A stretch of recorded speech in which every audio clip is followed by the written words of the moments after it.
Halo teman-teman, nama saya Randa Lemrabusi dengan NPM 240470101033. Saya dari kelas bela negara G219.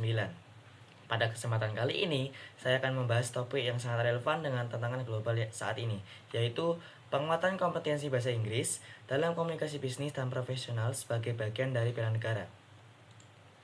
Topik ini menunjukkan bahwa bela negara tidak selalu identik dengan senjata atau militer, tetapi juga diwujudkan melalui peningkatan kualitas sumber daya manusia, salah satunya lewat penguasaan bahasa Inggris. Selama ini, konsep bela negara dipahami secara sempit sebagai budaya pertahanan fisik atau militer. Padahal, di era globalisasi, ancaman terhadap negara tidak hanya berbentuk agresi bersenjata, tetapi juga ancaman non-militer, seperti persaingan ekonomi global, diplomasi internasional, perang informasi, dan lemahnya daya saing sumber daya manusia. Oleh karena itu, bela negara harus dipahami secara lebih luas dan kontekstual. Salah satu bentuk bela negara di era modern adalah meningkatkan kompetensi diri agar mampu bersaing dan berkontribusi secara positif bagi bangsa.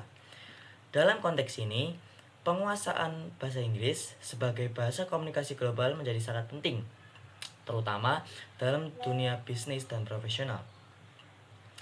Bahasa Inggris memiliki peran strategis dalam dunia kerja maupun bisnis dan profesional.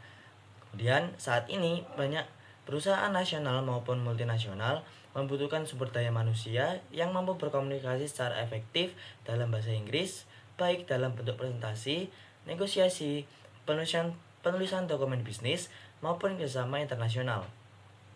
Kemampuan ini tidak hanya berdampak pada peningkatan karir individu, tetapi juga berkontribusi langsung pada kemajuan ekonomi nasional.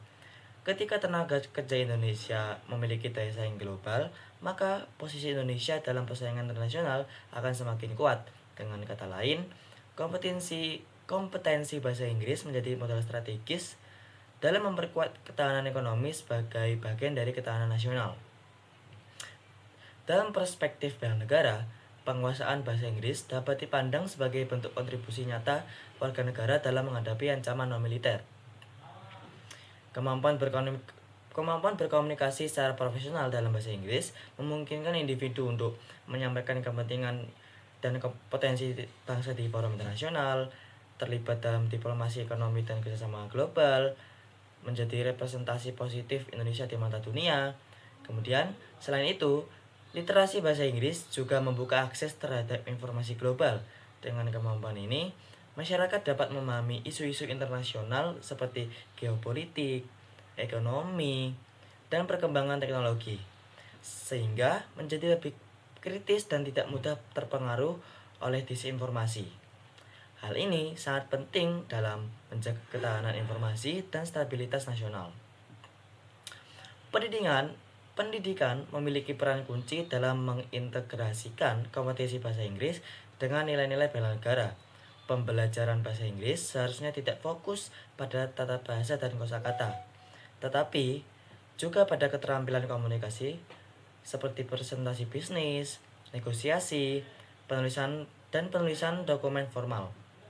Selain itu, nilai-nilai kebangsaan dapat diintegrasikan melalui materi pembelajaran yang memperkenalkan budaya Indonesia.